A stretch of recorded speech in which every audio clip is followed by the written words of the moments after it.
We're going to take a short break, 15 minutes. Chris will lead the way for the coffee and the tea, the refreshments on this side. Is that correct? I read a beautiful story about one of the very well-known leaders in the USA. He grew up in a very small town, and then the local farmers would come to town with their fresh products, and then they would sell it. And on that specific day, I was walking down the road, and there was a bakkie with melons. And he didn't see anybody near the vehicles, so he took a melon, and he ditched into behind a bush, and he was smelling this melon, spun speck. And you know the smell of a ripe melon? So I was smelling the melon. And then he heard a voice, "What are you doing?" And he again decided, I'm going to ignore the voice, and I reik weer daai span spek.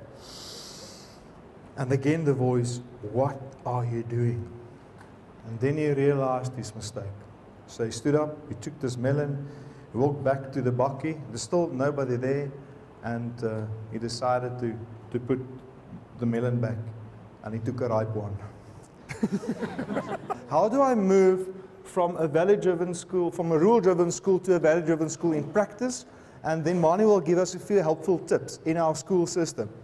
I told you about the process that the whole recording process, the interviews during the first part of the year, but I spent a lot of time with a team of scientists from a very well-known university, and we are busy to develop a pill that will be available at the end of the year. You can purchase these in bulk. So January, you'll ask all the learners to line up, exactly the same pill for the boys and for the girls in the school, and you ask the parents to line up and your educators. And the guarantee that we are willing to give you is within 24 hours, your learners will behave, they'll do homework, they'll enjoy maths. The parents will pay the school fees on time, and your educators will be in the staff room at 7 o'clock every morning. That's fantastic principles. Okay, are you interested in the product? Give me a double dose. You know, I wish I could market a pill like this. To say there's the value pill. Issue the pill and everybody will line up and you'll be fine. But it's not as easy as that. And if there's somebody telling you there's a product from the USA, you can simply implement it in your school, just add water, and overnight you'll transform your school from a rule-driven school to a value-driven school, that will be a lie. This is a process. In fact, if you go through all the interviews, those principals will tell you it's a difficult road. It's a difficult process, but if you start somewhere, you'll see the results in a few years' time, maybe in a shorter period. Received an SMS in Uppington from one of the schools, a chairperson of the governing body, and he said, "Jaco, you didn't visit our kind of schools. Jy het na al die smart skole toe gegaan." There's a reason why those schools are different. And in the second half, you'll see Nonsha is the principal. There's an interview with Nonsha, the principal of Harri's Technical School in Northwest. 11 official languages in the same school, 1,800 learners, 78 staff members, all the cultures in the same staff room. They're a value-driven school in a very poor community.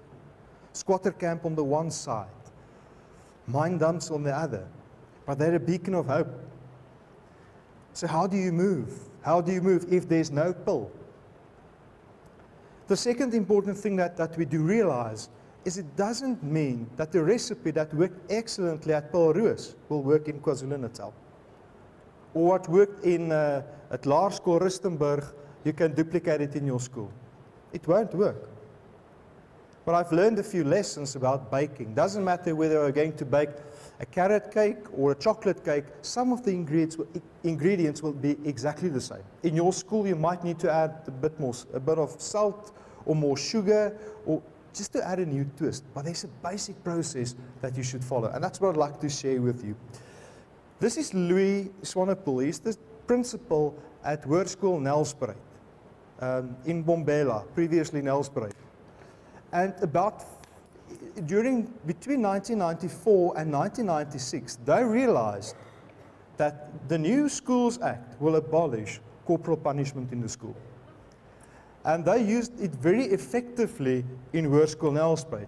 They had a three-step process to enforce discipline in the school. Plan A is if the learner didn't behave, then dan het jy hom geslaan. Then you applied corporal punishment. Plan B, if plan A didn't succeed, again, 'n pak slaag. And then the last resort, plan C, is if plan A and B didn't work, hit him again. That was plan C, and they realized with the new Schools Act, corporal punishment will be out. We won't be able to do it any longer. So they embarked on a journey. The school principal, the vice principal, the chairperson of the governing body, and the deputy, they embarked on a journey, and they traveled in the school bus and a combi from Nelspruit to Cape Town, back through the Northern Cape. They visited 7 of the provinces, and they asked a simple question to the schools: what are you doing?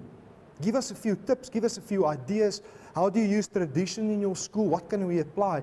And they went back to Nelspruit with a bag full of ideas.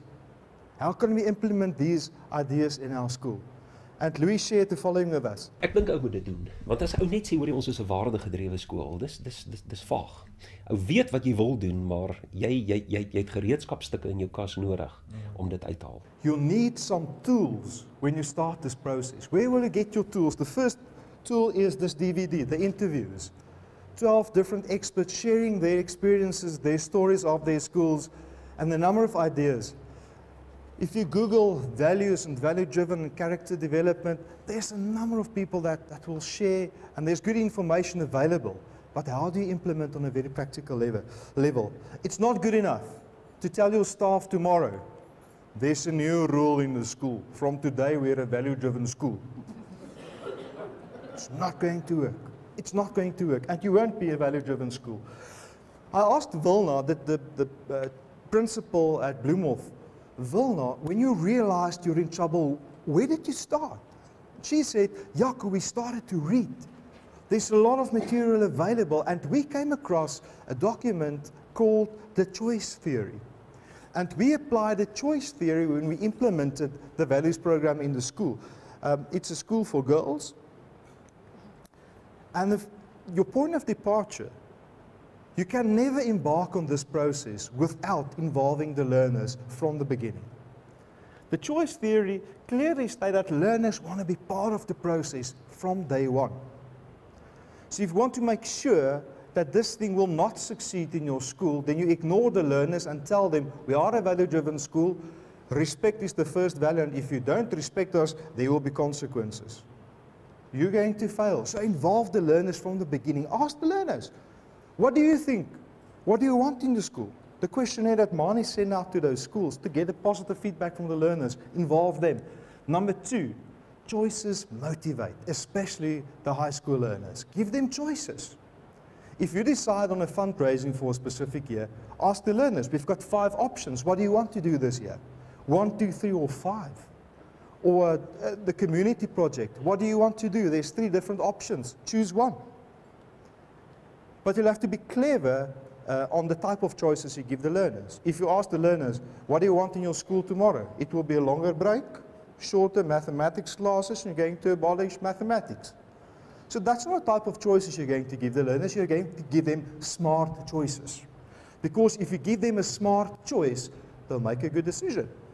Ask them, when would you like to clean the school grounds, today or tomorrow? Huh? There'll be good results. But let them choose. Let them choose. Number 3, the atmosphere at the school must address their needs. The atmosphere at the school, the vibe at the school. What's the vibe at your school? And ask the learners, do you enjoy the vibe at your school? Elke skool het so 'n vibe, maar die vraag is, geniet die kinders dit? What's the atmosphere at the school? I already referred to Anne Morton, the principal at Pinelands North Primary School, and they market the school. The atmosphere at Pinelands North Primary is, this is a fun school, and they market the school as a fun school.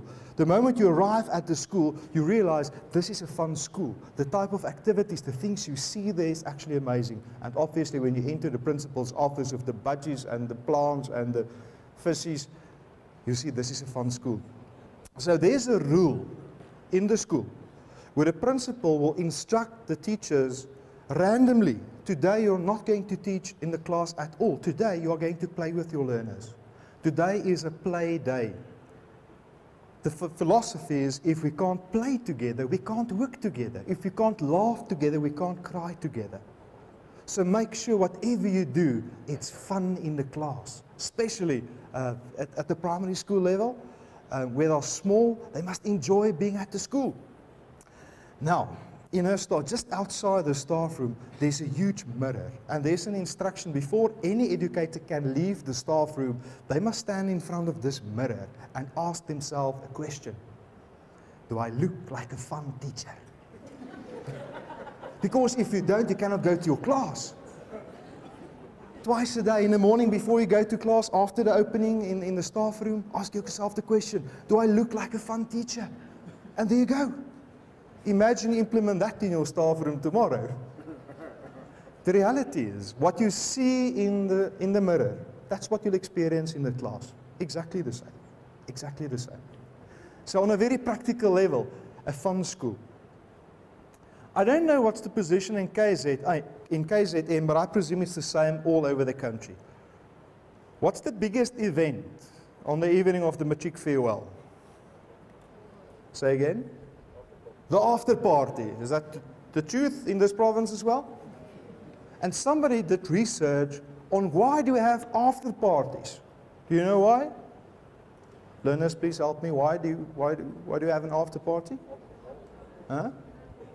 Say again? The first one is boring. That's why there's an after party. You know what's interesting about the after party? They don't arrange the after party at the matric farewell. So no, this is a boring party, let's arrange it. They know beforehand the matric farewell will be boring. So let's plan and arrange an after party. Why? The atmosphere at the school, at the matric farewell, aren't addressing the needs of the learners. That's why they arranged an after party. One of the schools in Western Cape decided, okay, if that's the case, then we're going to abolish the matric farewell. There will be no matric farewell this year at our school. We'll arrange the after party instead. It will be at the school.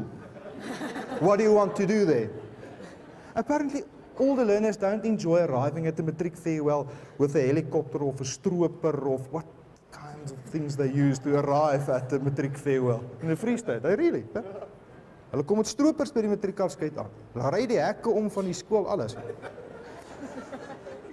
But I think the parents enjoy the whole dress up at the school and take the photos. Maybe we should go back to the drawing board. Who will be in the best position to tell you whether they enjoy or don't enjoy the atmosphere at the school?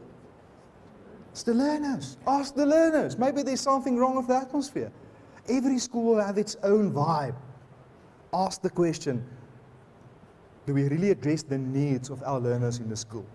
So use that to your advantage. The next one is, learners want to be rewarded. They reward responsibility with freedom. Hoërskool Stellenbosch, they've got a hostel. I think approximately 400 learners are staying in a hostel. And they asked the hostel learners a few years ago, they're a value-driven school, they asked the hostel learners, what do you like to see and experience at the hostel, the vibe? And they decided, the vibe at the hostel should be like a home. It should be homey. And I don't know about your houses, but I've got 3 children. We don't have a study hall in my house. So there's no bell that will ring and the 3 little deaconkies will line up and my wife will tell them, sit down. It's now study time for the next hour. Study. We don't have a study hall at all. So they decided it's abnormal to have a study hall at the hostel. All 400 learners are studying in their own hostel rooms. They've got 24-hour internet access, unlimited access in their hostel rooms. They've shown the management, you can trust us. And they rewarded the responsibility with the freedom. You're welcome to study in your own room. But they know, if we abuse that, there will be a bell, and we'll go to a hall, and the teacher will tell us, it's study time. And it's working for them. So the moment you start to reward your learners with more freedoms, you'll start to see different results in your school. Number 3, use humor, dialogue, and fun. The reality is, if you don't, teachers, listen very carefully, if you don't create the fun in your class, the learners will. The learners will. And normally you will be the clown. The new generation, they invented a new word for the new generation learners. It's called edutainment. You must educate them and entertain them at the same time. Whatever you do, don't let them get bored. So they must enjoy the maths class. They must enjoy the English class. They must enjoy life orientation. If you don't create fun in the class, they will. I promise you, they will. Learners will respect if they feel respected. During the interviews, and I asked the question to everybody during the interviews, explain the difficult process, the difficulties that you've experienced on this journey. And most after-school principals said the older teachers had a very tough time adapting to a values process, because suddenly it's not rules meant for the learners. It's values that we share as a school community, the parents, the learners, the educators. So a learner would be able to ask or to raise his hand in a class to say, "Sir, sorry, you didn't address us in a very respectful way." And it will take a very, wil dit nou in Afrikaans sê, dit verg 'n baie volwasse, emosionele, stabiele, intelligente onderwyser om te sê ek is jammer. It will take a stable educator that will say, "I'm sorry, I violated our code in the class. I didn't address you in a very respectful way. I'm sorry. I'm sorry." And I think it's one of the most powerful tools in the hands of adults is to show learners how to deal with mistakes. There's an expectation from society that schools will produce these perfect little beings that will enter the world, and it's not going to happen. We're all human, we're all allowed to make mistakes, as long as it's new ones. We need to learn from our experiences and then do something. As a parent, I think it's one of the most powerful tools to look my 3 or 4-year-old in the eyes to say, "I'm sorry, I shouldn't have addressed you in that way." Or that's no way for a dad to talk to his mother. "You need to help me, we need to purchase flowers and you need to help me with breakfast tomorrow morning." Because dad needs to do something, to lead by example. And the moment the learners start to experience this, you'll have a different group of learners. And the next one is, friends make them feel safe. This is an us generation. Ask most of the learners in the high school, "What are you going to do this afternoon or this weekend?" "No, we are going to the mall." "And what are you going to do at the mall?" "No, we are going to see a movie." "And what are you?" "No, It's an us generation. Use the power of the group and the friends to the advantage of the school. Grey College in Bloemfontein, they've got a number of very nice traditions. When you enter, any adult entered the school, the learners would stand up and show their respect. And they show exactly the same courtesy to the first rugby team on the Friday before they play a game the Saturday. So when the first rugby team pass any learner on the school ground, that specific Friday before the match, the learners would literally stand up and show respect. On a Tuesday, the principal, somebody alerted the principal that 3 of the rugby players, the first team players, were involved in an incident where they were smoking dagga. And then the principal called those 3 rugby players into his office and he told them, "You know what's the gentleman's agreement in our school? If you violate the code of conduct of our school, you're not going to play on Saturday. Finish and klaar, you're not going to play." And the guy said, "Yes, sorry, sir," and they left the office. On a Wednesday morning, one of the children arrived in the office of the principal with his dad and his dad's attorney and the attorney's advocate, a whole legal team in the office of the principal. And they informed the principal, "Mr. Principal, you didn't follow the process as set out in the Schools Act. You didn't inform my client about his right. My client wasn't informed in writing about the disciplinary hearing, and you simply imposed a penalty on him. It is procedurally unfair. Therefore, we demand that you immediately withdraw the sanction and allow the learner to play the Saturday." So the principal immediately phoned FEDSAS to say, yes, guys, what am I going to do? I'm in trouble. I said, well, you're in trouble. You didn't follow the process. If they refer the matter to the court will literally overturn your decision and the learner will play on Saturday. There's only one way to deal with it. It's to go through the proper process, but it won't happen before Saturday, so the learner will play Saturday. So the principal called the learner back into his office to say, well, I'm going to lift the sanction, you can play Saturday. The other two guys decided, we're going to take this penalty and we're going to face it, we're not going to play. And the decision by the principal spread like wildfire in Grey College. So that Friday, when the first rugby team arrived at school, so all the learners would stand up, and except for that guy. When he would pass a group of learners, they would sit down. They didn't show the respect to the learner. And on the Saturday, it's actually amazing to see a Grey College match. It's amazing to see how 1,000 boys are screaming like little girls. As hy span op die veld, hulle gil soos meisies, dis ongelooflik. So it's a huge roar when the first rugby team will run into the field to play against another team. You know what happened? There was a huge roar and cheer when the first team arrived. But when that specific guy entered or just came out of the tunnel, the school went silent. Not silent like shh, silent like this. They literally turned their back on the player running onto the field. And when the ball will go to the back line and they're cheering, and when he's receiving the ball, they would go dead quiet, dead quiet. After 15 minutes, that chap decided, I'm going to quit the game. And they gave him a huge applause leaving the field. Why? Why? Because you violated our code. This is our school. This is our code of conduct. This is our gentleman's agreement. It's a us generation. Use the group to your advantage. There's 5 basic needs. There's no need for you to motivate learners if you address these 5 things. Number 1 is, and that's the Maslow's theory, number 1 is survival. There's a longing to survive. If learners experience violence at home or violence in society, then it's the responsibility of the school to make sure the school will be a safe place. Then you need to budget for that. Then we need to create structures where we really support the learners. You will feel safe here, and thereafter we can work on the rest. Number 2, love and friendship. Not just the school for girls, St. Michael's School for Girls. It's now the family of St. Michael's, because we care for one another. They've got mentorship groups in the school, consisting out of five ladies. In grade 8, 9, 10, 11, and 12.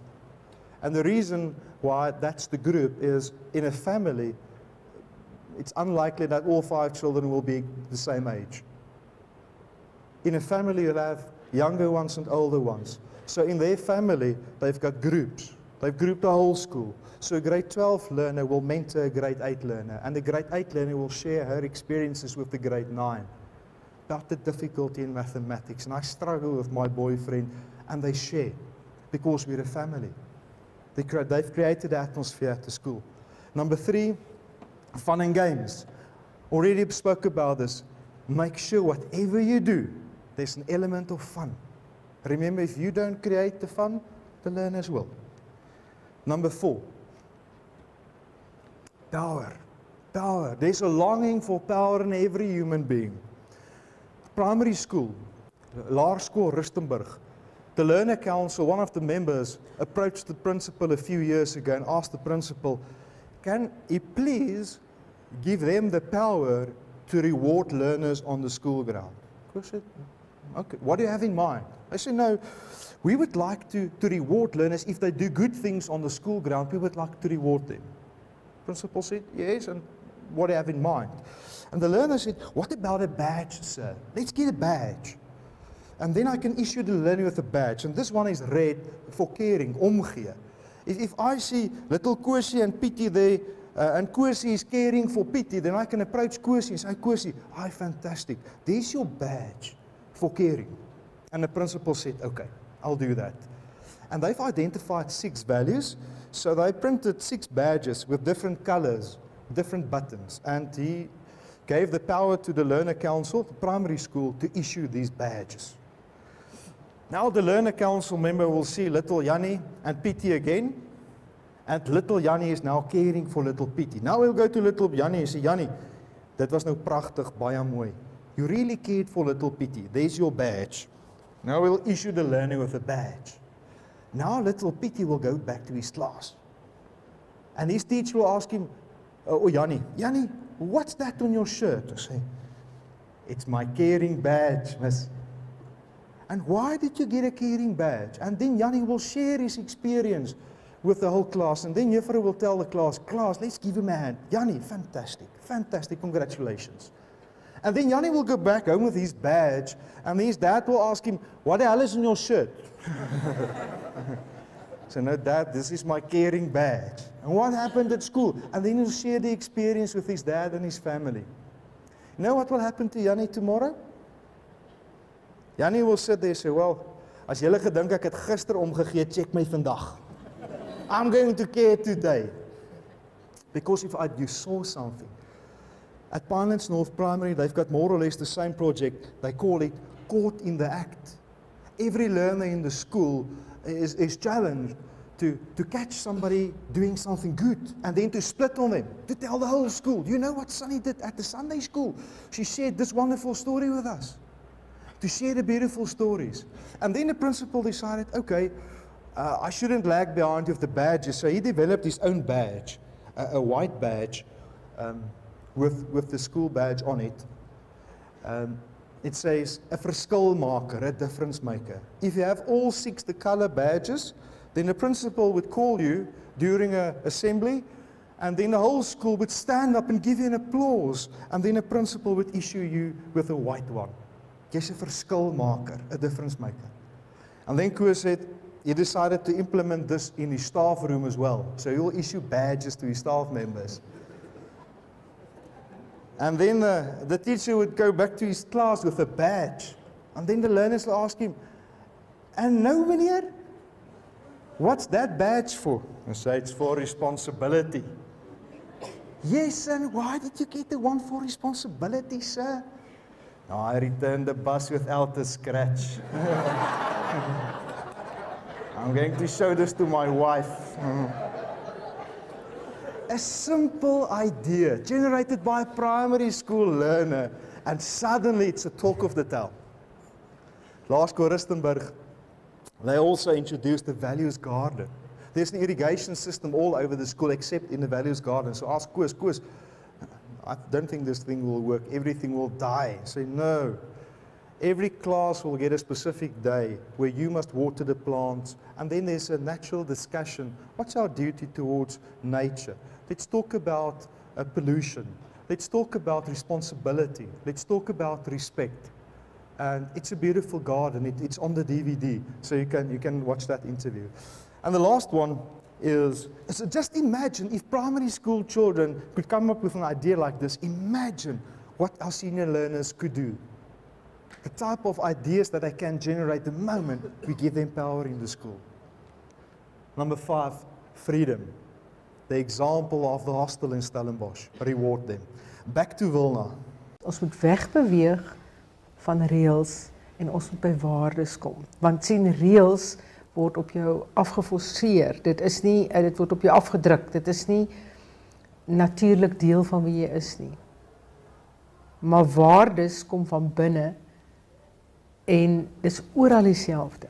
Maak nie saak waar jy is nie, wat 'n omgewing jy is nie, dis dieselfde. Waardes is dieselfde. Now, people frequently ask the question on the SMS line, what about diverse school communities, different languages, races, religions? Won't this polarize our school community? And I specifically asked the question to all the teachers and the principals during the interviews. And the feedback was straightforward. That's the glue that binds us together. In a diverse society, that's the common factor, the common denominator between all of us. Let me use an example. If you feel that you would like to stand up, if I ask the question, please do so. Who of you would like to be treated with disrespect? Staan op dat ek met jou kan mors. Anybody? Is there anybody in the audience that would like to be treated in an inhumane way? Please stand. It's universal. There's no big R in front of respect. There's no rand value attached to respect. There's no color attached to respect. There's no address attached to respect. There's no social standing or political party attached to respect. It's universal. So that's the glue that will bind the school community together. Doesn't matter how diverse the society is. The question is how. So, well, you're a very good lawyer. You're saying everything except on how. It will take a courageous leader that will take a bold decision. We're going to embark on this road. We can no longer simply add more rules and manage the discipline even more effectively. We need to do things differently. We need to highlight what we need to do in the school community. Somebody wrote, and I can't remember who said, he's more afraid of a flock of sheep led by a lion than a pack of lions led by a sheep. So leadership is of vital importance. Your leader will determine what will happen in the school. So it will take a leader to say, no more. We're going to embark on a new road, and then you'll start the process. There's 5 basic steps. Most of the schools that successfully implemented use the next few steps. Number 1, they involve all the stakeholders in one indaba, or 'n godla, or planning session, a dinkskrim of 'n harsingsgalop, whatever you want to call it. A session where we sit down and ask the difficult questions, where do we want to go? And all the stakeholders, your learners must be there. You can't invite the whole school, so your learner council will play a vital role. The teachers will be there. Your support staff, your parents will be there. What about leaders from the community? The old boys, the old girls from the school. Ask them, what do we need in our community? What type of learners do we need that will make a difference in our school? Do that, arrange a nice place to do it. Do it on a Saturday at a nice venue and get nice caterers and so forth. Then you generate the ideas and then you go back to the stakeholders. The learner council will go back to the learners and say, well, to every class, so, help us. These are the few ideas that we generated. What would you like to add? What can we leave out? Talk to your parents. The staff will go back and then you really discuss it with all the stakeholders. And number 3, you fine-tune the contributions. And you define what you're actually saying. If you say this is our value, what do we mean? At Bloemhof in Stellenbosch, one of the values is afgerondheid. Now, afgerondheid is not really a value, but they define it. So when you ask any of the learners and the parents at the school, what do you mean when you say afgerond? They would exactly tell you, this is the meaning that we attach to it. And one of the warnings issued by all the contributors is don't try to get 7 or 8 or 9 values. Identify a few, 4, 5, 6 at most. Focus on those. Fine-tune the contributions, and then you must encapsulate it in a code, in a document. So, well, there's our statement. That's the 4 values. It's on the walls, it's on the banners. And you know what? I'm proud to say that our government they are really world leaders in step 1 to step number 4. I mean, they're brilliant. They have these brainstorm godlas and go back with the document to the communities and fine-tune it a bit on beautiful paper. And then we launch it, we lunch, and then we leave. That's it. And I experience exactly the same in our schools, where we will plan with a new governing body. We've got a fantastic planning session, and we generate documentation, and we get feedback, and we've got a beautiful code, and then we leave it. Exactly the same with learner councils. You've got a planning session, and there's 20 ideas, and at the end of the year, nobody implemented. Or we divided our attention, and then you cannot implement. If you're on that road, just make sure you get new caterers every year, then something will be different. But if you cannot move from step 4 to step 5, it's a waste of oxygen, Mani. Then it's a waste of oxygen. We are wasting our time if we don't implement. So this is who we are, and this is what we're going to do. And then you start the process. You're going to practice. It's not going to happen overnight. In fact, when you start this process, it would be like pushing a car with a dead battery. Those first few steps will be terrible. It will take a lot of energy and constant pressure in the same direction. After 5, 6, 7 steps, it will get easier with the momentum. But the moment you stop to say, well, it's been a difficult few first steps, and you return to the vehicle, you're back to the starting process again. Or if you think, well, you need buy-in. If everybody aren't pushing in the same direction, you're in trouble. If the deputy principal is standing on the other side of the vehicle to say, yeah, this is difficult, eh? Then it will be very difficult. You need buy-in from all your stakeholders. The flywheel. The older people might know the flywheel. Constant attention in the same direction. It's difficult, and then you get momentum, and then you start to feed on the momentum. So practice, practice, practice. This is a process. This is Jeanette de Klerk-Littig. She is in the Office of Moral Leadership at the University of Stellenbosch. She used to be involved in teacher training for more than 26 years. And she implemented a program called Character Works, where she assists educators using the basic education principles. How do I do this? How do I teach a grade 1 learner about respect or about compassion? What's the building blocks that should be in place to make sure that this is a successful process?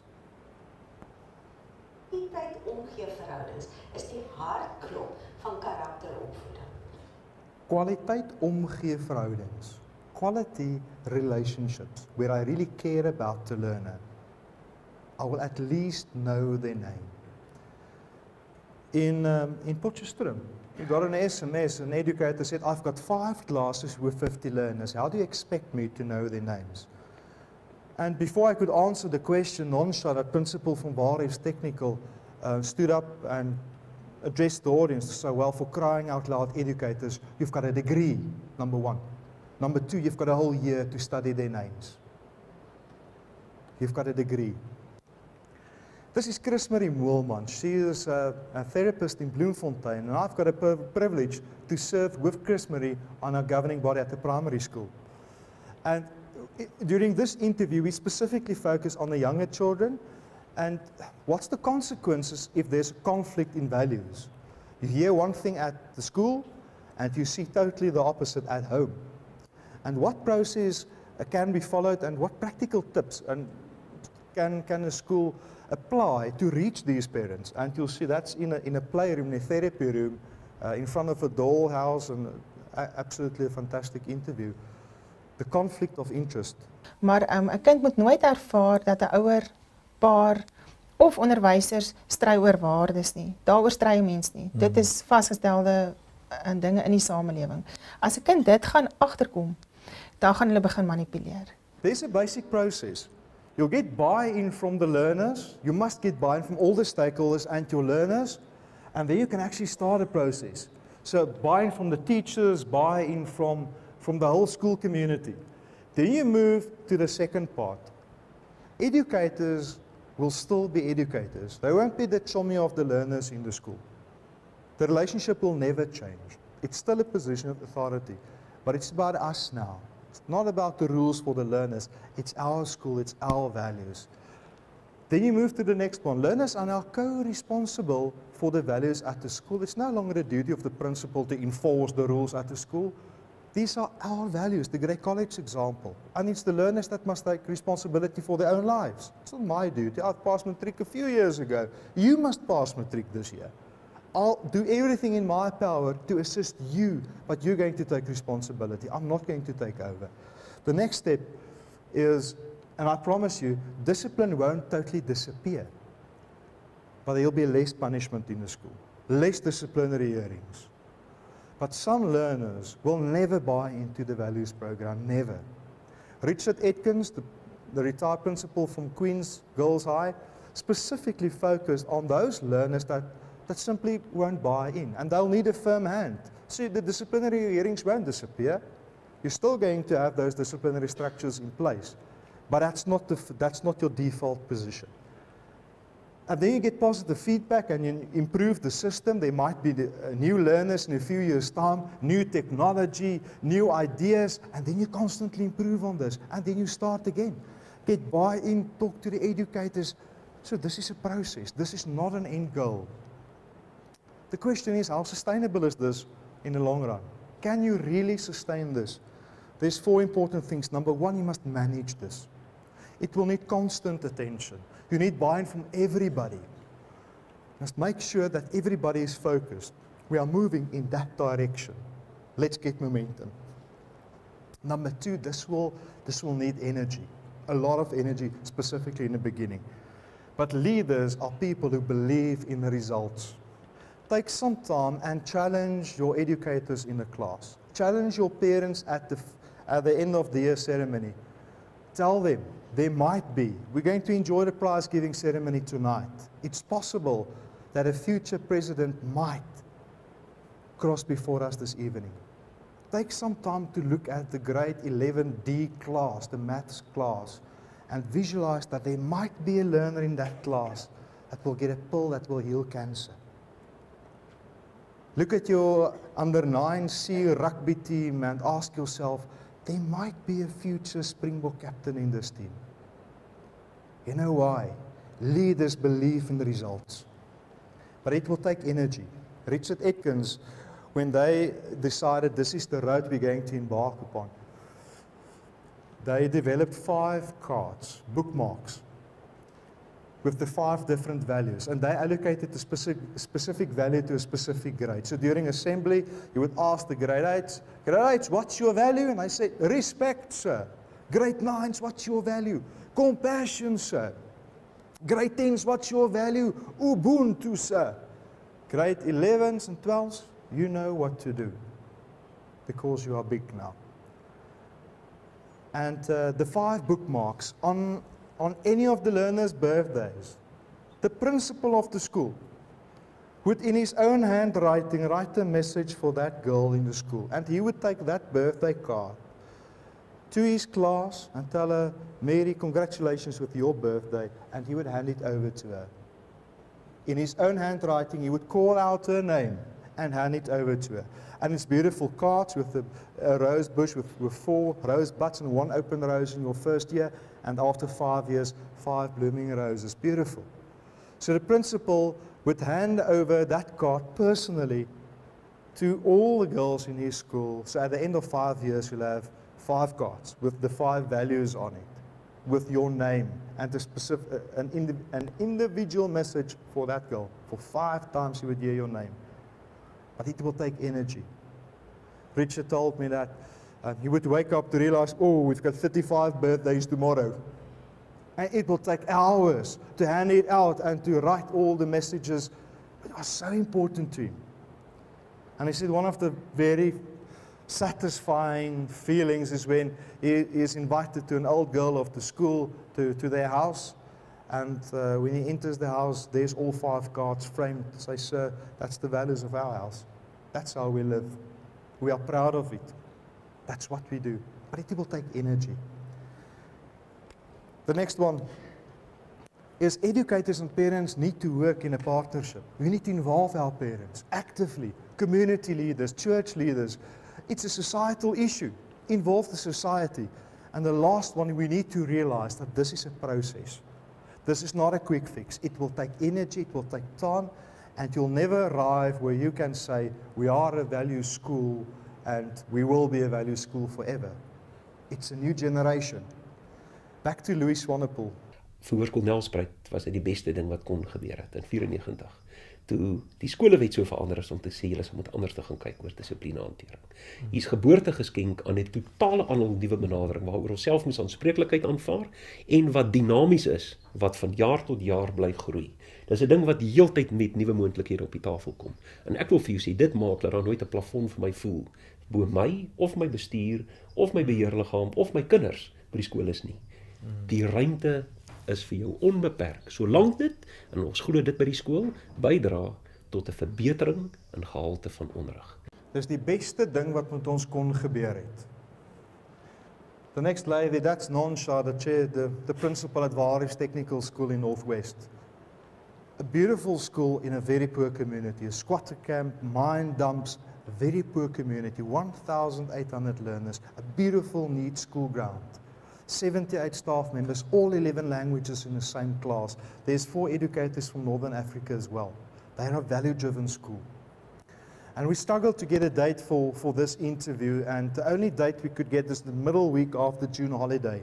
And when we arrived at the school in the morning, I could see, well, there's a lot of school activities, there's learners with their school uniforms. So I asked Nonsha, what's happening at your school? No, we've got a winter school for mathematics and science. The grade 12 learners are attending school for the next 2 weeks, a special program for maths and science. I said, well, fantastic, Nonsha. But I see other learners as well with different school clothes. I said, yes, oh, by the way, there's two other schools in the township. They really struggle with maths and science. So we invited those learners and their teachers to join us for our winter school. And I asked the mine closest to the school to please to provide transport to the learners, and they agreed to that. And I told them, by the way, you're also responsible for lunch. In the middle of the school holiday, the grade 12 learners from 3 different schools at her school, busy with maths and science. A beautiful school. They embarked on the journey of values a few years ago, and Nonsha said, this is the cement that binds us together. They're currently building a values lapa. Nonsha said, in our school, in our community, there's always noise. The neighbors are close by, 1,800 learners. We are going to create a place where learners can be quiet. So the Values Lapa will be a place in our community where you can sit down and reflect. Hopefully I can call a Minister of Education one day. Our values have lifted our vision and mission statement. They've lifted them from the wall, from our files. We are acting them, and we are seeing the results. We are acting them, and we are seeing the results. A poor community, difficult conditions, they're a value-driven school. And that's a beacon of hope in that community. The values are the soul of your leadership and the driving force of your actions. Mani, help us. How do I live these values?